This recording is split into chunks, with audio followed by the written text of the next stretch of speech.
Fried rice ফুল প্যালেটের রাইসটা বানিয়ে নিব। এটার জন্য আমি এখানে 2 কাপ চিনি গুঁড়া চাল ধুয়ে নিয়েছি। এখন সিদ্ধ করার পালা। তো এখন আমরা 6 গ্লাস পানিতে চালগুলো সিদ্ধ করে নিব। এখানে প্রথমে আমরা 1 চামচ লবণ দিলাম, এরপর সেই 2 চামচ তেল দিব। বলক আসলেই চালগুলো দিয়ে দিব। এরপরে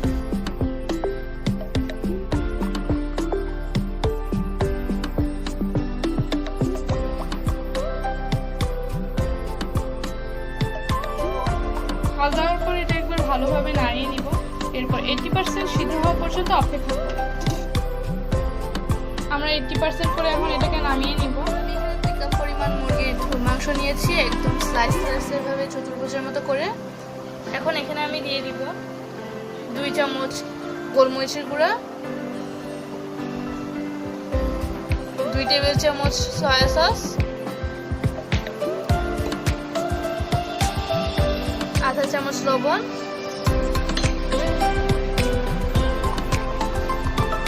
আর 2 টেবিল চামচ কর্নফ্লাওয়ার।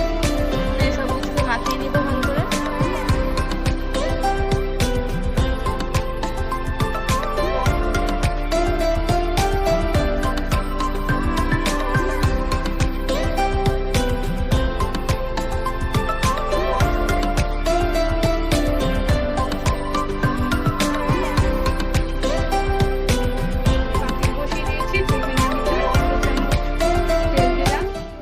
এখানে আমি 2 চামচ রসুন কুচি দিয়ে দিলাম। এখন রসুন কুচিটাকে হালকা ভাজা পর্যন্ত অপেক্ষা করব। রসুন কুচিটা যখন হালকা একটু লালচে হয়ে আসবে তখনই আমরা এই ম্যারিনেট করা মাংসগুলো দিয়ে দিব। এখানে আমরা হালকা বাদামি করে রসুন কুচিগুলোকে ভেজে নিয়েছি। এখন আমরা ম্যারিনেট করা মাংসগুলো দিয়ে দিলাম।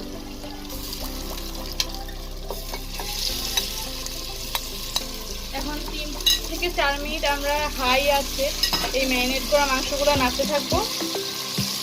এভাবে করে মাংসগুলোকে ভেজে নেব।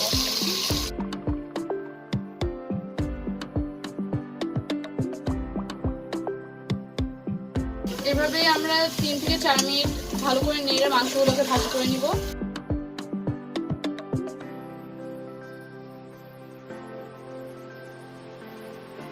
ফ্রাইড রাইসের জন্য ডিমটা ভাজি করে নেব। তো এখানে আমি 2 পট চালের জন্য 4টি ডিম নিয়েছি। ডিমগুলোকে আগে ভালোভাবে ফেটে নিলাম। এখন ডিমটাকে চুলায় তেল গরম হলে দিয়ে দিলাম।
গাজর, বরবটি এবং ফুলকপি দিয়ে দিব।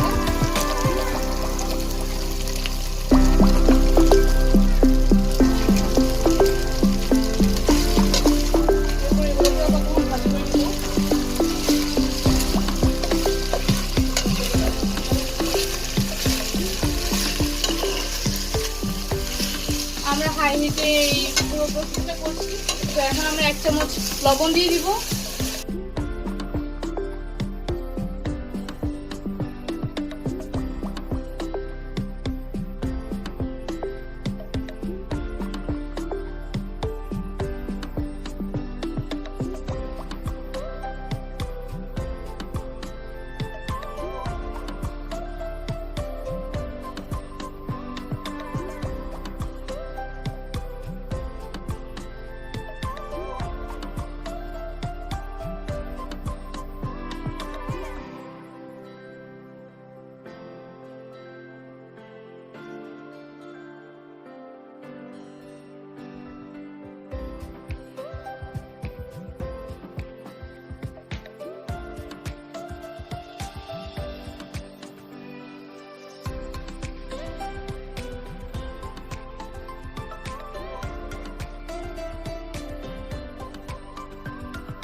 এখন আমরা এখানে 3-4টা কাঁচামরিচ ফালি করে দিয়ে দিলাম।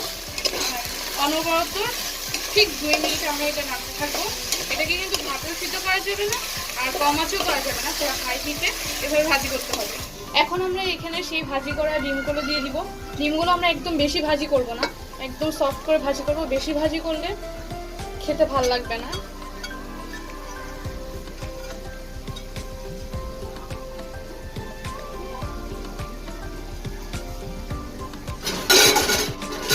এরপর এগুলোকে আবার নেড়ে দিব।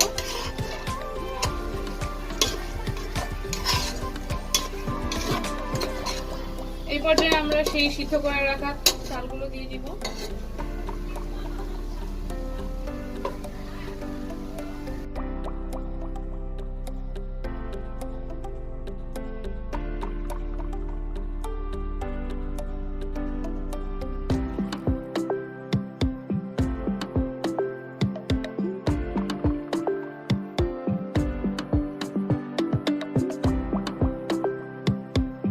আমরা এখন এখানে 1 টেবিল